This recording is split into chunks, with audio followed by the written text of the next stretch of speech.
What's up, my wizards? It's Dev, Mtg. We like the magic, as you know by now, and I wasn't actually planning on doing a video today, but then I saw the results of Grand Prix Kansas from over the weekend, and I just kind of had to talk about it, especially since I've kind of been focusing on like Modern Horizon spoilers, and a lot of people have been focusing on the modern format in general, and maybe not paying as much attention to standard. So in case you didn't know, we're actually in the middle, according to these results, of a very, very diverse standard with a lot of different decks in it to choose from. And I just wanted to point this out with a video about sort of the top 8 of this tournament today. But I'm going to go ahead and look at the metagame breakdown here.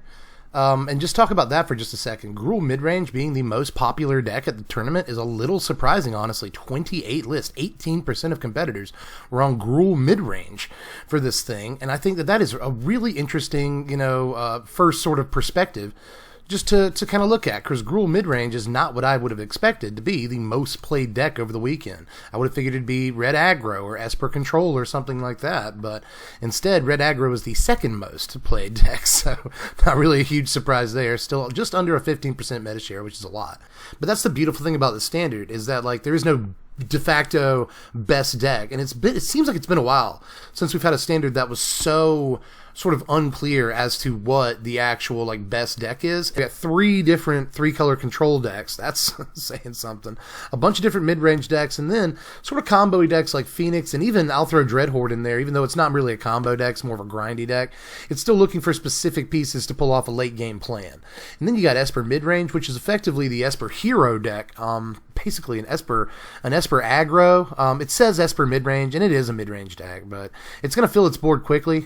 Hero Precinct 1, just a great card in Esper right now in this format. You got your Simic Nexus decks, which aren't like the old Simic Nexus decks, so don't get it twisted. This is actually sort of a new take on Nexus, but it's still very annoying. And then your baseline white aggro decks, miscellaneous aggro decks and such, maybe mono blue is included in that figure. So really interesting metagame breakdown. I mean, that's 3, 6, 9, 12, 14 different decks, really 13 if you want to be that person, because like Bam Midrange and Blue Green White Ramp are very similar, but they are not the same deck. So that's a lot of different decks, in the top couple of tiers of standard. But let's go over these kind of one by one here and see what we can do. Now, first place was Ben Friedman with this Esper Hero list, and Esper Hero has been doing pretty well over the last few weeks, but the list hasn't changed that much because it's a really consistent list.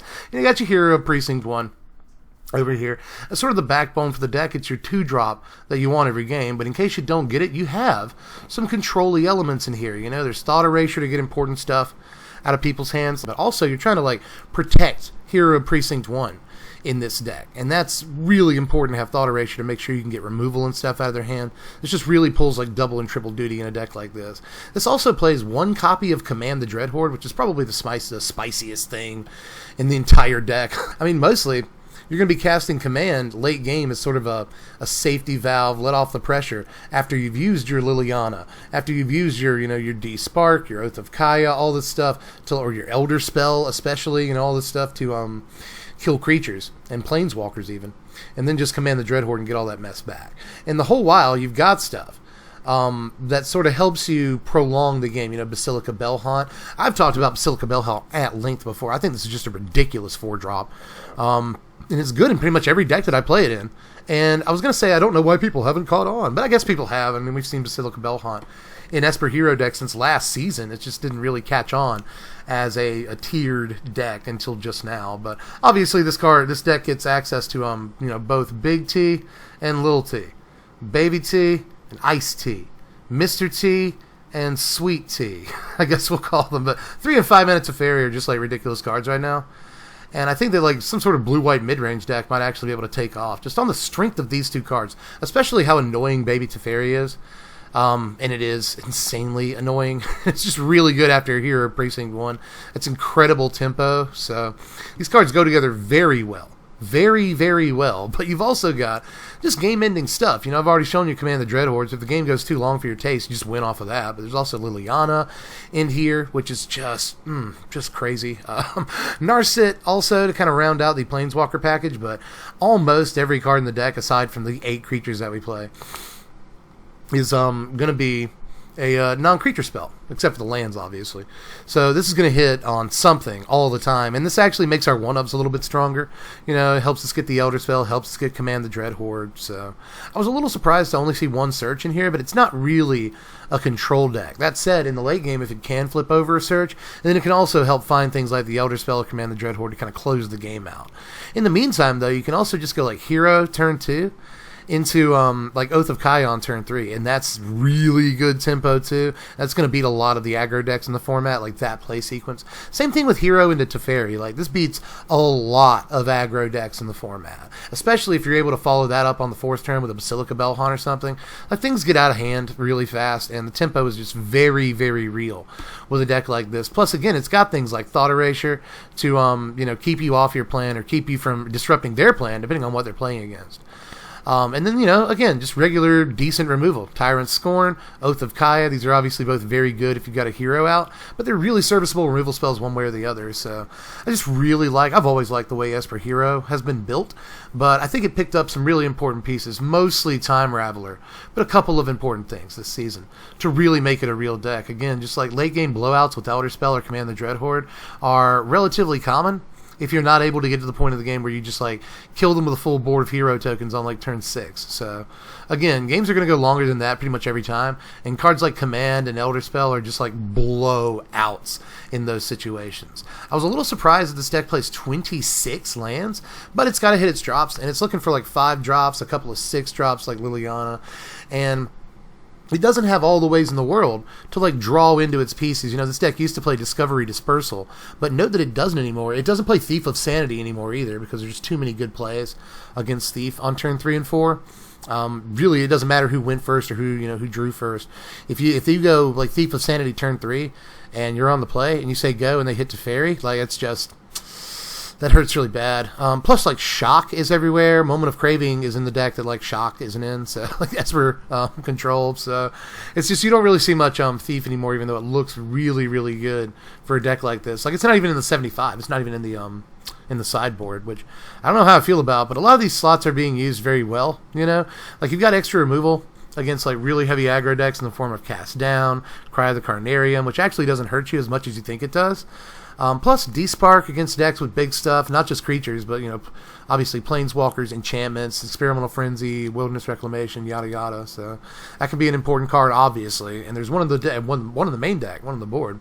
A couple of Duress against control and combo decks and Simic Nexus and whatnot. You got Ixalan's Binding in there, just catch-all removal. That's why I like the way this sideboard is constructed. It's just like catch-all removal that has, you know, multiple uses against multiple decks. It's not just, oh, this is for Esper Hero, or this is for, you know, 4-color Dreadhorde, this is for Is It Phoenix, this is for Esper Control. Like, there's a lot of play on a lot of these cards here. Like, any game that you expect is going to go relatively long, Command the Dreadhorde, having a second copy of that is awesome, you know. More Kaya's Wrath, or just 3 Kaya's Wrath in here against aggro. So if you do run up against aggro, you've just got Cry of the Carnarium, Kaya's Wrath, Cast Down, and you can rebuild your board like way better than they can, or you can just win the game with Planeswalkers. That works too. Plus, Lyra Dawnbringer in here, just kind of bring it home against the aggro decks. And Elder Spell, another 2 copies of that for when you're playing against like Jeskai Planeswalkers, or you're in sort of an Esper Mirror, you know. There's a lot. Or like any of the red decks that play Sarkhan and a bunch of Planeswalkers, Elder Spell is just like a knockout card. The thing is absolutely ridiculous. So I really like that this deck looks like it's just playing like all the best cards, which is a good philosophy, right? But, excuse me for a second, had to take a sip. But anyway, it sounds like a good philosophy, but there's also a lot of synergy here. You know, just because of the presence of Hero Precinct 1, this is kind of a synergy-driven deck. But even if you never draw your hero, you're just playing this like Esper midrange list that plays literally all of the best stupid cards in Standard as I go down the list. Like, almost every card is just a baller card in Standard. So there's a reason that this deck is sort of seeing a rise right now.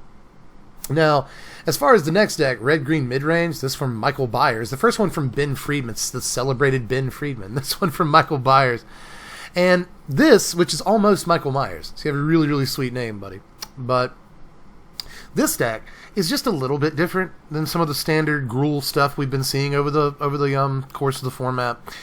And you'll know this is kind of what the deck I was just talking about. You know, Domri, Sarkhan, these can, especially Sarkhan, can just finish off the game, depending on sort of what your position is, and it's a really, really good card for sort of grinding late, making dragons, or just becoming a dragon itself.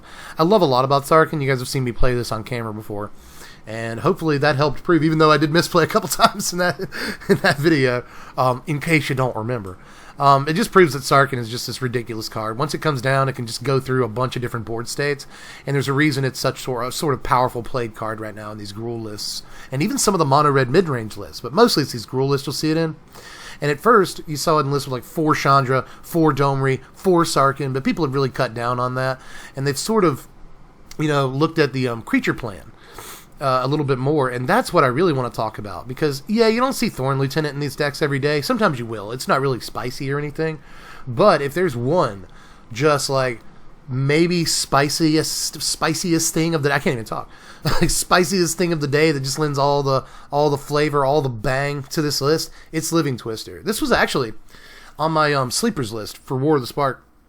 I love Living Twister, like, so much, and I've gone on and on about how good this card looks. 3 mana for a 2/5 is actually a really good rate in sort of a lava coil format, which we're not really in anymore, but 5 toughness is still so much. It's so much. And there's fewer people playing like Cast Down and stuff, so there's like a lot less opportunity cost to playing Living Twister. And this is another like really good late game piece. Like you'll notice that as we go through, and you may have already noticed it in the last deck, is that there's a lot of attention paid to, if the game goes long, how do I break, the symmetry of the game? And we saw it in the Elder Spell, we saw that with Command the Dread Horde. There's a 4-color Dread Horde deck that looks to effectively just do that, break symmetry in the late game with Dread Horde.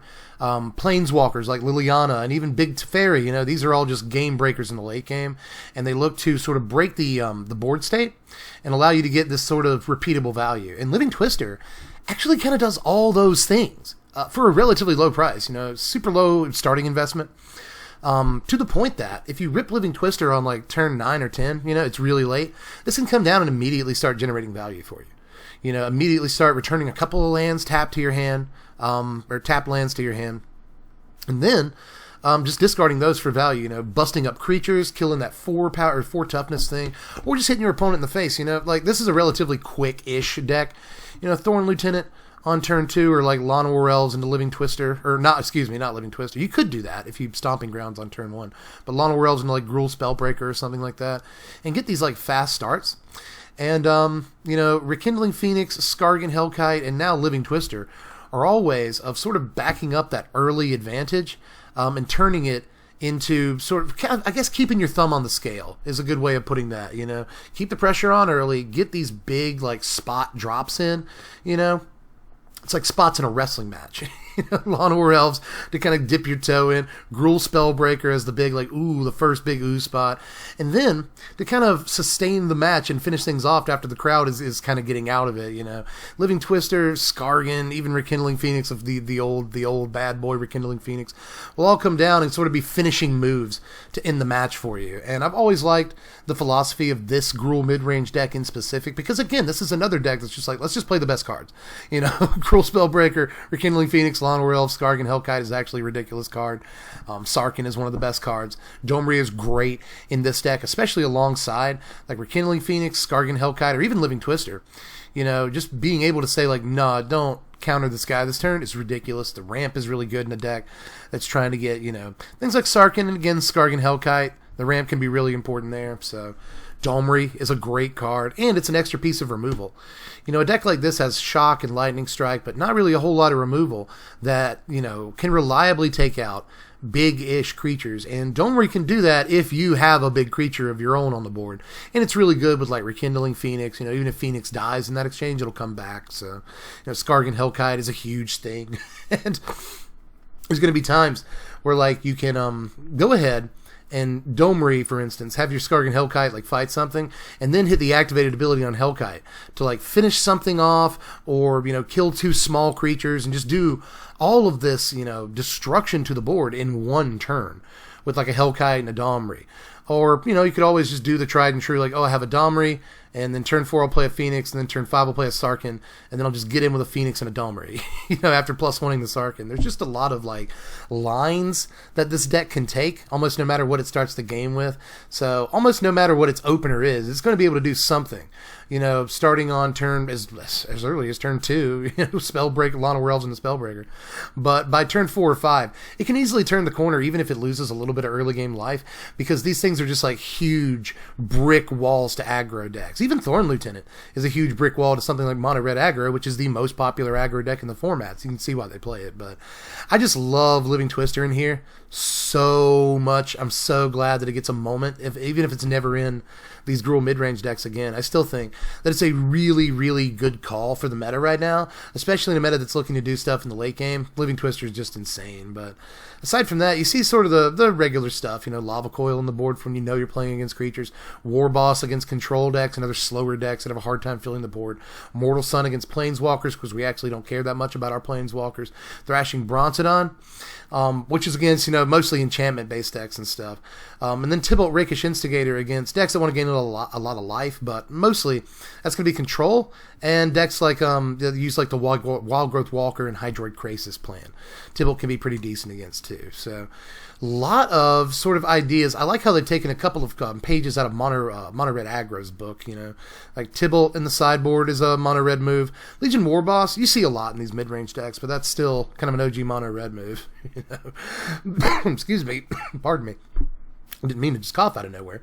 But still, this is obviously like really strong red-green mid-range deck, Gruul mid-range deck, and man, props to Michael Myers over there. You really you're able to just slaughter the competition. You see what I did there? But anyway, let's move on to Green-Blue Nexus, and I want to show you this one by Turner Matic, because, or maybe it's Matic, I'm not quite sure. Hope I don't butcher that pronunciation. But this is not quite the Simic Nexus deck that you probably expected to see. Notice that there's absolutely no Wilderness Reclamation in this deck, like whatsoever. They have cut that completely. And instead they're playing like way more creatures. You know, playing Hydroid Krasis. You didn't always see that in Nexus decks. Sometimes you'd see like literally 0 creatures in Nexus decks. Plus Incubation Druid for the ramp, Jade Light Ranger, because it's solid. Llanowar Elves, as, you know, sort of just ramp. And then maybe the most important cards in the deck are these 2 Planeswalkers here. Nissa, Who Shakes the World. This is actually one of the most played cards in the top 8. No joke. I tried to tell everyone. This is in my top 10 for War of the Spark, and everyone's like, dude, I don't know, man. Nissa, ugh, jeez. But here she is. You know, we'll get to talking about Nissa a little bit more later, but 4 of in this deck, kind of, not just because, but she acts a little bit like a big Teferi. You know, you drop her, you immediately untap 2 mana. You untap 1 land, but you're untapping 2 mana because of her passive ability. And that allows you to, like, blink of an eye if something attacks her, or Growth Spiral or something like that, or even play a creature like Incubation Druid to help protect her. So there's a lot you can do with Nissa just in the +1 ability, but it's really easy to ultimate this, but you don't actually have to. You don't. You just make 3 3s out of your forest for, like, you know, 4 turns in a row, and that's usually enough value.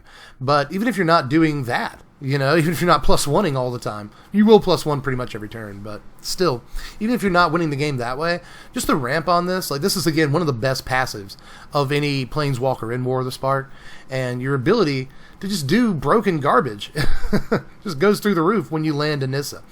Landing a Nissa, protecting it for that turn, and then untapping allows you to just Nexus of Fate and start taking the game over really easily. You know, Hydroid Krasis with all this ramp is unbelievable, because you just Hydroid Krasis, you get like an 8/8 Krasis, you draw 4, you gain a bunch of life. It's just like, ah, my goodness. It's just like, excuse me again, I don't know why I got a frog in my throat. I should warn you if I'm going to cough, but I don't even know I'm going to cough. But anyway, like, this is maybe like one of the best shells for Hydroid Krasis right now. Nissa goes so obviously well with Krasis. I don't know why it took people so long to, like, do this. But here we are. The other most important card in the deck is Tamiyo, Collector of Tales. Mostly because of Nexus of Fate. You know, you just name Nexus of Fate with Tamiyo's +1. Well, there you go. And then if your Hydroid Krasis ever dies, your Nissa ever dies, you can just use Tamiyo to get them back from the graveyard after you've plussed. And this, her passive it's not like completely ancillary, like kind of forget about it kind of ability. First of all, discarding cards, this is really good against like Thought Erasure and the occasional Davriel and a couple of other pieces in the format, but also not having to sacrifice permanents is really good against like Liliana and a couple of other things that people play, like sometimes you'll see a Plaguecrafter or something, Eldest Reborn, you know. So Tamiyo's passive actually has a lot of like hits right now, but mostly we're just plus wanting to try and hit Nexus of Fate. It's kind of the main reason that this version of you know, Bant Nexus is so important right now. But also, you know, Nissa, we'll talk about her again later. And Hydroid Krasis is still a dumb creature. It's just, the deck is obviously great, but note the mass manipulation in the sideboard. Now, we'll see this card again today, and I'm a little bit surprised to see it in the sideboard and not the main deck, because a lot of people that played mass manipulation over the weekend were playing it in the main deck. This card is like actually real now. Like, note the tiny price rise that it's undergone. But there's also Narset, another card I'm a little bit surprised not to see in the main deck more copies of, because again, this will help you find your Nexus like all day, and it's really good in a bunch of different matchups. This is another one where the passive is like way better than we thought it was at first. There's just so many good things this passive works against in Standard right now. So again, maybe it's just a matter of like not being able to free up the slots in the main deck for it. And there just being better things, like you want to play this Blink of an Eye really bad in the main deck, so you have some sort of tempo, and you don't just get like killed in the early game. So I guess I understand why Narset in the board, but I'd really like to try and make room for her in the main. Aside from that, Palaka Worm, you know, we got all the ramp in the world, we've got all the mana, so this will help us turn the corner against aggro decks. Thrashing Brontodon, another couple of copies of that. We see a lot of it to take out enchantments, but also just be a big dude. Thorn Lieutenant against mono red, mostly against mono red. Then a couple of copies of Negate, as you might expect, just to get its stuff through, you know, to make sure that it's able to resolve Nexus or Tamiyo or Nissa or whatever, but also to counter like Teferis the opponent is playing. So this is a lot more cut and dry than your average Nexus deck. You know, it's not all spells or anything. There's actually creatures that can kill our opponent on our infinite turns. that's pretty nice. We get multiple turns making forest into 3/3s with Nissa. We'll win really fast that way too. So that's a really, really cool take on Nexus, and I can't hate it too much because it's not just the regular Nexus deck we've been seeing. But let's look at this Feather Aggro deck by Brian Boss. What a great name that is. And note the price on this deck too. 113.17 is the market price. 127 is the median, and that is a very, very, very good price for a deck like this. And I really like, again, how cut and dried this is. There's no BS whatsoever in this deck list, you know, not a whole lot of like crazy spice. We're just going to run a bunch of, you know, look these 20 spells, like every single one of them is 1 mana. Like we're just kind of trying to condense, sorry Ziggy, we're just kind of trying to condense the list as much as possible, and I think this list goes a long way towards doing that. You know, Defiant Strike, Gird for Battle, Reckless Rage, couple of copies of Samet Sprint, usually you'll see more than this, 3 Sheltering Light instead of the usual 4, although I will say often you'll see 3 too, so I shouldn't say that. But, and 4 Shock. All these spells are 1 mana. That is it. You got your Dreadhorde Arcanist in here to help you recast any of these just naturally, you know, and that's really, really awesome. Plus your Feather, obviously 4 copies of it. Again, just like no bones about it, we are going to play Feather in Standard, and if that means playing 4 copies, we're going to do that. So, you know, this is another card too that has gone down in value quite a bit. It's just $1.72 right now, and that's a steal. That's a steal for Feather. Like, it will be important at some point during its standard lifespan, and this card being under $2 is just criminal to me. I don't understand it. And it just top 8'd, you know, like this is a Feather deck, and it's just top 8'd a Grand Prix, so definitely keep that in mind. And same thing with Arcanist, you know, this card was like $8 for a while, but it's $3 now, and I think this is another one that's just like, it's just barely not good enough for Modern right now. It might be one day, but it's just a beast in Standard in decks like this. And I just showed off a deck on the channel yesterday that can kill on turn 3, mostly due to Dreadhorde Arcanist and like pump spells and stuff. So it's just a ridiculous card, especially in combination with Feather. You know, like having either one of these on the battlefield at any given time can lead to just so much more value, so much more grind than an aggro deck is supposed to have. And another thing about this deck, I actually considered and never tried out a one of Krenko in that that Naya deck that I showed you, that turn 3 win deck. I really wanted to try Krenko because this is also good late game sort of grindy value that goes well with all the pump spells that we're playing, right? Like the deck I just showed played like Collision Colossus, which goes really well with the Krenko, but you know, this deck, It has like Salmon Sprint, Defiant Strike, Gird for Battle. So like Krinko, especially with Gird to Battle, if you can permanently increase his power, Krinko can get to attacking and just creating a lot of goblins. And you know, if you've played Feather earlier on in the game and you've been able to sort of stockpile your pump spells, you know, like you got a Defiant Strike and a Salmon Sprint and a Gird for Battle in your hand, which often happens if you have a Feather out, then suddenly Krinko, you know, you can just dump all your pump spells into it when it's safe to do so, you know, opponent's tapped out, whatever. Dump all your pump spells into him for the turn, and then just get like all of this power on board. And you do it again next turn if he survives the combat steps. So I think Krinko is actually a really, really, really cool inclusion. I'm surprised I haven't seen more of in these lists so far. And then obviously 10th District Legionnaire because, you know, it goes in this deck. But, I mean, that's it. You know, 19 creatures, 20 spells, and we call it a day. You know, and like most of these creatures are 2 mana, you know, 4, 8, 12 2-mana creatures, 9 3-mana creatures. That's it. No 1-drops. So the deck is awesome. And with the lack of 1-drops, I feel like if you wanted to even decrease the budget even more, you'd probably get away with some like Boros Guildgates or something in here because you're not doing anything on turn 1 anyway. So unless you're shocking, I guess that's about it. But still, you know, this deck keeps all the tricks that the Feather deck always had. You know, Sheltering Light, Reckless Rage, these are still, and Gird for Battle, these are still important tricks for the Feather deck. Defiant Strike doesn't come out. They've just decided to cut the fat in every area that they could and make the deck as quick, low to the ground, and sort of consistent as possible. You see a lot of 4-ofs here, so I really like the direction that old Brian Boss, the boss man, took this deck. A lot.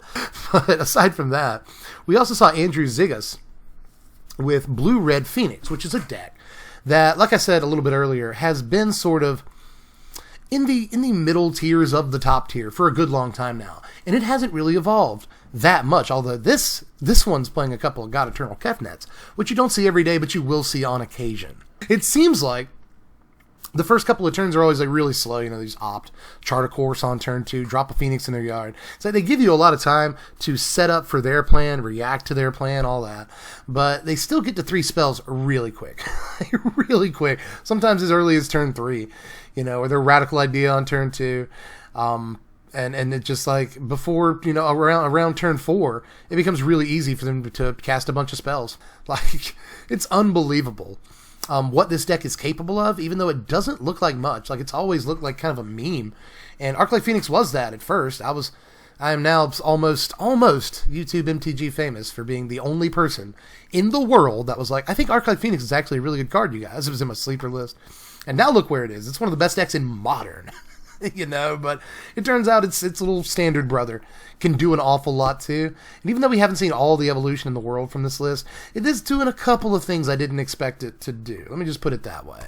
As far as the sideboard goes, it's a little bit more controlling once you get to the sideboard. You know, you're padding out for a longer game once you get down here, because you got things like Search for Iskanta, Ral is at Viceroy, Narset, Parter of Veils, Fiery Cannonade. You know, that's against aggro, but again, you're sort of buckling in to do something different than your plan usually is. Like, note how tuned the deck is in the main deck for game 1 to just do what it's supposed to do, like execute its plan. But once it gets to the sideboard, it's usually going to sort of break up the flow of the deck a little bit, but it's going to be worth it for these sort of like answers in specific matchups. So this is one of those decks that I've always said, like, it doesn't necessarily even need a sideboard, but, you know, you see how it uses its sideboard slots. 2, 2, 2, 2, 1, 1, 1, just like really shoring up very specific matchups and putting in like bullets against those specific matchups. So I really like the way the sideboard is constructed as well. Just really used all your spots here as much as you possibly could to get as much stretch as you could for certain matchups. But you don't, you know, obviously Arclight Phoenix again is just all about the main deck and sort of being as consistent as possible in executing this Arclight Phoenix plan. And it's still a deck, and it's not going away anytime soon. So let's take a look at Mono Red Aggro. Hold on. I smell like French fries or something, but I'm not cooking anything. Burgers? Maybe they're cooking outside. I'm not sure. I live in an apartment, so maybe they're cooking outside. It's just really weird. But anyway, let me cough real quick. Okay, I'm back. But anyway, let's look at Mono Red Aggro, the most played deck of the tournament, and the cheapest deck as well. You know, $78.27 is the market price. You can actually build this on the low end for less than $50. It's really good.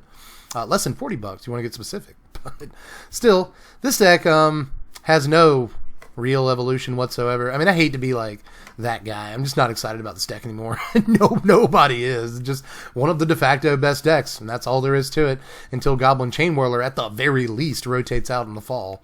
This is going to be a very important deck. But, I mean, Runaway Steamkin is still a great card, and it's going to stay in Standard. You know, Chandra, Fire Artisan, going to stay in Standard. Experimental Frenzy, going to stay in Standard. Light Up the Stage, going to stay in Standard. So, I mean, who knows? Skewer the Critics. There might be some version of this deck. But for the most part, a lot of these pieces are gone in just a few months. And you could say that about a few of the decks that we've seen today. But I think the Mono Red Aggro is going to take this huge hit. But again, we said that the last time we had a rotation. You guys remember? Remember when we were all like, it's a good thing we won't have to deal with Mono Red Aggro anymore. Turns out we do. Turns out we do. Still strong. There's a lot of pieces in the format that sort of go above this deck, especially in games 2 and 3. But that doesn't keep the deck from being a really important, heavily played piece in the meta that just tries to finish games as quickly as possible. It's a necessary evil. You might hate, you might hate Mono Red. You might hate Esper. Control, but these are necessary evils, and forgive the term, controls on any standard format. So this is the kind of deck that's going to exist, and I have no qualms with it existing. I just kind of wish it would change a little, Chandra Fire Artisan is the only evolution. It's not even an evolution. They've been playing the 2-of Fire Artisan, sometimes a 4-of, since the, this War of the Spark standard started. Same thing with the sideboard. Just, Tybalt's the only real evolution here, but they've been doing that since the beginning of the format too. Although the numbers have changed. There's been a 1-of Tybalt in a lot of sideboards, 2-of Tybalt, now we see a 3-of Rakish Instigator in pretty much every mono red sideboard. The card is just that good. It really is. It really is a fine card. But, Direfleet, should be Direfleet Daredevil. I don't know why it's Direfleet Captain. Unless it is supposed to be Direfleet Captain, that's definitely supposed to be Daredevil, though. 100%. There's Experimental Frenzy to finish off the playset. Lava Coil when you're playing against creatures. Legion War Boss against Control and slower decks, and Rekindling Phoenix against the same. You're willing in a lot of ways, especially against mid-range decks that'll go above you with the Rekindling Phoenix. You're more than willing to play Rekindling Phoenix in games 2 and 3 and sort of sacrifice some of your speed. So that's mono red nowadays, and for the last month at least, if you don't count the War of the Spark cards, that's mono red for the last year. So let's move on to the last couple of decks here, Bant Midrange and Bant Ramp, which are different decks, but they do very similar things in a lot of ways. There's another Nissa Who Shakes the World deck. There's also Tamiya, though, you might notice, but we're not trying to get back Nexus of Fate or anything. We're not playing that card. This is doing something way different than those decks. We're still playing Nissa. We're still getting all the ramp. What we're doing with that ramp is a little bit different, though. We've still got Hydroid Krasis, just like the other Nissa deck that we saw today. But way down here, we've got Mass Manipulation as a 4-of in the main. That's crazy, but, Arboreal Grazer gets us closer. It helps us ramp a little bit, as early as turn 1. Lawn War Elves, so we've got 8 1-drop creatures that ramp us. It's not a guarantee that we ramp with Grazer, but it's still decent to drop this on turn 1, even if you can't drop another land. This is actually a pretty good blocker in the first couple of turns. But, you got Jade Light Ranger to help go above things as well. It's just a solid creature. You get the Explorers off of it. Thrashing Brontodon. There's actually something really weird going on. Is this the list? Yeah, this is the list. I'm not sure what's going on here, but 4 Thrashing Brontodon in the main, and then 4 Thrashing Brontodon in the side. So one of these is wrong. It's probably this one in the sideboard. I don't know what this card is supposed to be, but I highly doubt that this deck list is just cheating and playing 8 copies of Brontodon. I don't even know if that's worth doing right now, but still. This plays a very similar creature base to the last Nissa deck that we saw. It just plays Jade Light, Lawn War Elves, Hydroid Krasis, but it also throws in main deck Brontodon, Arboreal Grazer for even more ramp, and Growth Spiral for more, main deck ramp too. But again, its ramp plan's a little bit different. It's got the Mass Manipulation and a Finale of Glory, 2 Finale of Glory specifically. And I have played against Finale of Glory on Arena more times than I thought I would already. The set's going to be in Standard for over a year, or right around a year. And I thought I was never going to play against Finale of Glory. But here we are. I played against Finale of Glory 8 times already on Arena. And it's because of this deck mostly. Just a very, very annoying card. That once you get to X = 10 or more, if you even just make a couple of Angels, that's usually game over. Unless the opponent has Sweeper in hand immediately, that's game 90% of the time. It has been every time it's been played against me. on Arena. They drop Nissa, then a couple of turns later they'll play Finale and just like completely blow you out. So Finale is actually pretty good. The white Finale is nice.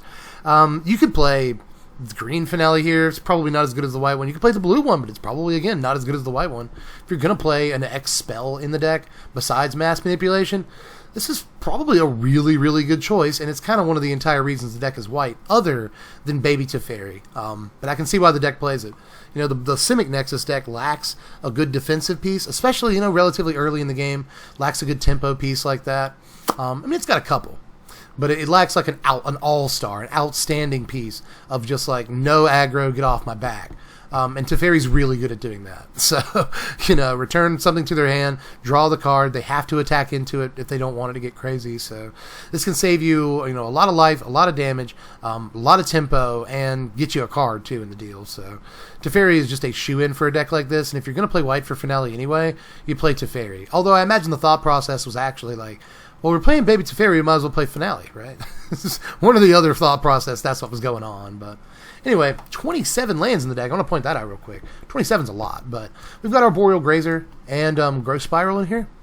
And we have to, be able to drop the extra land off of these two cards as often as possible, which is why you see so many lands in this deck. Plus, we've got a lot of ways to, avoid flooding out. Again, we're a ramp deck, so we kind of want to flood. So if we do flood, Hydroid Krasis is a ridiculous top deck. Mass Manipulation just wins the game immediately. Finale Glory wins the game. So, we do 27 lands seems like a lot, but this deck wants to flood actively. So, in the sideboard, there's Carnage Tyrant against control decks and whatnot, still doing work, even though it's under $10 market price for the first time in its lifespan as a card. Still does work. Entrancing Melody, which you'll often see in the main deck of these Simic Nissa lists, but it's in the board here. Maybe they're expecting more control decks or whatnot. Jade Light Ranger. Also, they're playing 4 Mass Manipulation in the board in the main deck. Maybe they're like, we can put Entrancing Melody in the board. Because usually you'll see 2 Melody in the main deck, but they went with Finale here instead of Melody, which I think is a really interesting choice. But Melody's still on the board. Jade Light Ranger, another copy of that here in the sideboard, along with a Lyra Dawnbringer against aggro and whatnot. Narset Parter of Veils for the long matchups or when you need to find specific cards. Spell Pierce, another couple of copies of Spell Pierce in a board that's not mono blue. This is can be fantastic against all kinds of decks right now, because there are decks that play, small-ish non-creatures and stuff. In the earlier turns of the game, especially, Arclight Phoenix and whatnot. But the problem is, or I guess the better thing about it is, there are also a bunch of decks that play Big Teferi at 5 mana, Liliana at 6 mana, Command the Dreadhorde at 6 mana, ramp decks like this that play Mass Manipulation, Finale of Glory, Entrancing Melody, and all that, and Spell Pierce can be good at literally any point in the game against all of those spells. So good inclusion here. Another Tameo, Collector of Tales for long games when you need to find specific stuff like, I have to find my manipulation in this matchup. Tameo is very good for that. And then again, 4 more Thrashing Brontodon, which that there's no way that's Thrashing Brontodon. There's just no way. But the other Bant list actually says that it's Bant Ramp. It just comes right out and says, hey, I'm a ramp deck. But the funny thing about these 2 decks is that I actually think that the one that's a ramp deck is more of a mid-range deck. It's playing more creatures. Right? Lyra Dawnbringer in the main deck, Tulsimir in the main deck, Frilled Mystic in the main deck. But it brands itself as a ramp deck. Bant Ramp by Daniel Hall. But this list here, the Bant Midrange by Josh Schroeder, is kind of more of a ramp deck. A Boreal Grazer is in there, Lionel Relves is in there, Growth Spiral, all that, Mass Manipulation. It's just they're both ramp decks. But the one that's labeled ramp is more of a mid-range deck. The one that's labeled mid-range is more of a ramp deck. It's just weird thing that I noticed. But anyway, this deck does have way more creatures. And Tulsimir and Lyra are really cool inclusions to this deck. But at least the main deck of the deck. And then Shalai as well to help protect your stuff. So I like that. I like a lot of the sort of white inclusions to this. At least they look wonky at first, but Tulsimir is great against aggro. If you're expecting a heavy red aggro, especially, Tulsimir is just insane. Same thing with Lyra Dawnbringer. expecting a heavy red aggro, which this was, by the way. Again, you know, almost the #1 played deck this weekend was red aggro. So things like, you know, calls like that, Lyra and Tulsimir, make plenty of sense to me as like spicy bullets in the main deck. And Shalai is great against the litany of decks that want to target your stuff. You know, plus it'll block Phoenixes and stuff pretty well. I like that about it. And blocking Phoenix is actually something you got to worry about right now. But aside from that, it's fairly, you know, tried and true. You know, you've got Nissa and Teferi, Time Raveler in here. No Tamiyo in the list, from what I understand, right? Yeah, no Tamiyo whatsoever here. But again, it's not like we're trying to find Nexus or a specific card or anything like that. But I am a little bit surprised not to see at least one Tamiyo. Once you get your Nissa down, you can just like search up Hydroid Krasis and it's game over for the most part. So it is a bit surprising, but I can understand why you want to play all 4 Teferi, because you almost always want to see this on turn 3 when you're playing this deck. Nissa, you have to protect in some way, or at least get your opponent off tempo, and a play like turn 3 Teferi is a great way of doing that. And it helps you find, you know, draws your cards, it helps you find these things that you might need, like a, you know, like Nissa for turn 5, or like a Tulsimir, or like a Shalai, or whatever. That's another reason it's okay to play like these bullets in the deck, not only because even if you don't draw them against aggro, they're good to draw against every deck. If you don't draw them against, you know, not aggro, that's totally it is 100% fine. But things like Teferi make it a little bit easier to draw into these little bullets here. So I like that. And then Entrancing Melody and Mass Manipulation, both as 2-ofs. Really, the ramp piece in this deck is Hydroid Krasis, but we don't have all our eggs in that basket. We're at least going to play a couple of Manipulation in the main deck, which makes 6 Mass Manipulation in the top 8 in the main deck. You know, in main decks in the top 8. That's just, it's beautiful. What a world we live in. That's actually happening. That a Nissa Who Shakes the World, Simic, or Bant ramp deck with Mass Manipulation is like consistently top 8ing, because this isn't the only time that this deck is top 8ed. Over the last couple of weeks, this deck is sort of rising up the ranks, and I really, really like what it's doing. Like, so much. That was the top 8. Now, I want to point out, notice that 4-color Dreadhorde was the 3rd most played deck of the tournament, right there, as I highlighted on my screen. 17 decks, well above the 4th most played decks here. You know, which had 11, and then 10 for the 6th most played deck. So, kind of from Esper Control to 4-color Dreadhorde, you see this big jump. 6 more people were playing the number 3 deck than the number 4 deck, and it also put no lists in the top 8, which surprised me a little bit. But you know, Esper Hero has a Command the Dreadhorde, and these ramp decks are just better at getting sort of, you know, casting a huge late game haymaker knockout punch than a deck like 4-color Dreadhorde even is, because that was the sort of appeal to Dreadhorde, is that it was really grindy and it just wins late game. But that deck isn't very good in a format with a deck like Bant Ram that just like gets all the mana very, very quickly and just like plays their haymaker, you know, beats you to the punch literally. With like a Mass Manipulation. And note how well Mass Manipulation can play against Command the Dreadhorde. Let me throw that out there too. If they command on their turn and then say go because they have to wait to attack or whatever, then you can Mass Manipulation in these Bant decks, and they just took a bunch of damage from Command the Dreadhorde for almost nothing, because you'll be able to get the best Planeswalkers and the best creatures that they just got back and paid all that life for with Command the Dreadhorde. You just snatch them with a Mass Manipulation or something. So, really interesting deck to play right now in a meta full of 4-color Dreadhorde decks. So, really interesting meta that we're in right now, and it continues to self-correct, which is the mark of a good meta. Just one of the best standards that we've seen in a good long time, as you look at all of this variety that we're looking at right here. That is a ton of variety, and there's even a bunch of aggro decks. And again, this may be mono blue for the most part, but a ton of aggro decks that just belong in a miscellaneous category. So there's even more decks than you're seeing on your screen right now that actually people are playing. So really interesting GP results here, and I just had to jump on mic and talk about them. But I'm pretty sure that's all I got for this one. Hope you guys enjoyed the coverage. Let me know anything that I missed or neglected to talk about, or whatever, anything you're excited about this standard, or anything you're not excited about and you just hate. Like, let me know. I'm all ears. It's important that we put our heads together as usual. We're a community, so let me know down there how you feel about everything. Like the video if you enjoyed the video. Subscribe for more stuff like this and all kinds of other stuff. If you haven't subscribed yet, hit the bell for notifications. Check out TCG Player, link in the description for all of these deck lists. I'll just put this in the description, this page right here. You can check out any of the decks at your leisure.